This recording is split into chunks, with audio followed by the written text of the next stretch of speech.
Peace, family. Welcome back to another episode of Burnout to Bliss. I'm your coach, Niche, women's wellness empowerment coach, working with women who are experiencing burnout, shame, and guilt. And those women are looking to reclaim their health and fall back in love with themselves through mindfulness, wellness practices, and having fun. Today, I want to talk to you about my signs of burnout that I've witnessed throughout the years, pretty much, but mainly in 2023 when it hit me extremely hard. So for me, burnout has shown in many different ways, but I've noticed that usually the first sign for me is hyperactivity.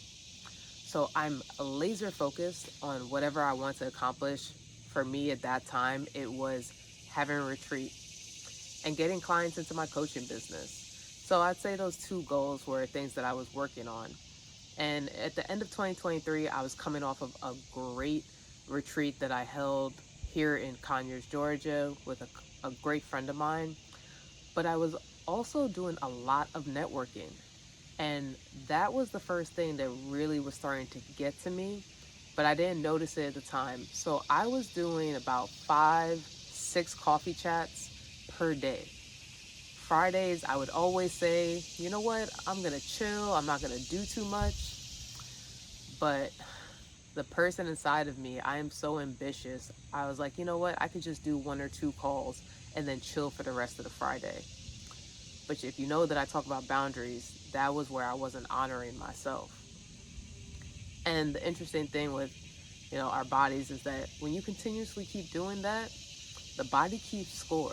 If anybody's ever read that book, I highly recommend it because it's so true.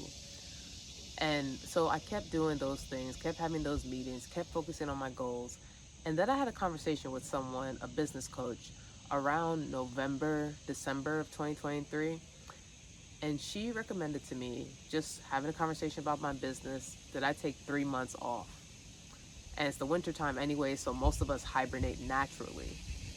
And I was like, absolutely not. I don't have the luxury to afford to be able to take off from my business for 3 months. And I was really defensive. I definitely lashed out. And that is my second sign for myself, is my emotions. They can be very unstable. I can go from being cool, calm, and relaxed to then I'm roaring like a lion. And it might not be cursing somebody out, but it can definitely be very stern, and I'm not feeling good because right after that call, I apologized. I was like, oh shoot, like what did I just do? Why did I speak to this person in this manner? And it's because I felt all this anxiety and a bunch of shame and guilt around my business because I wasn't seeing the movements. Even though I was planning for another retreat with somebody else, I didn't feel happy in my business. And I was like, man, maybe she has a point, but I really can't see me doing that right now. So the next sign for me is emotional exhaustion and feeling tired. I was sleeping, I was taking naps, but I would wake up feeling still tired, and I had this low energy, but I still kept pushing because I'm like, I got the meeting, I gotta do something. The next client can come in this next meeting, maybe a referral comes from here. And then on top of that, was doing these meetings with my person that I was collaborating with for a retreat at the time. And it was a lot. It was a lot. I didn't take a break from my previous retreat. I just didn't have the time. I didn't feel like I had the time to take a break. Just got to keep going, keep moving. And I was like, man, this isn't working for me. Then come January, the person who I was going to do the retreat with, we decided to part ways. And that really sent me down a spiral because I'm like, well, this is all I was focusing on really for my business. Like, what am I to do now? Almost like, who am I? And how can I host this retreat by myself? If I choose to do that, what are my options? And the body, again, always keeps score. I went to go play basketball, and the next day, my shoulder locked up on me, my neck was killing me, my lower back was bothering me. And it's because my last sign for me is physical pain. The body was giving me signs all this time for months. Slow down, Tanisha, slow down. And I just kept pushing. I might take a day here or there to rest. I even had people telling me that I should chill, but I wasn't listening. So then the last thing is my body said, well, I'm gonna sit your ass down. And even within that, I still wanted to keep pushing, but I couldn't. And so it led me to not being able to move. I couldn't work out. And that is my biggest way of me avoiding burnout, is movement.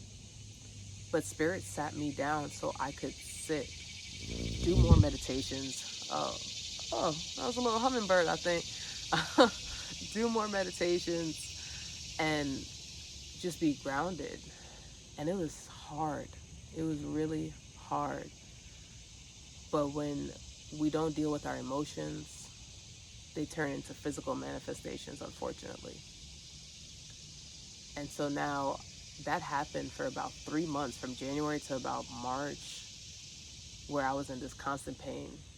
Couldn't do a thing but just sit and try and still figure out different ways for my business, and also honor myself with rest days. So I shared this story with you all because I know you are a busy working woman, and I know that you think you don't have the time to relax, to take more than just a spa day. But I'm here to tell you that it's imperative before your body shuts down and you can't do anything. Now you can't pour your cup and you can't pour into anybody else's cup. So I hope that this was helpful. I hope that this sparked something inside of you. And I would love to hear if anybody else has resonated with these kind of stories that I'm sharing, my experiences. And yeah, just DM me. I'd love to hear, and please share if this resonates with you or with someone who is going through these things right now. Please share it with them. And I look forward to the next video and talking with you all soon. Peace, family.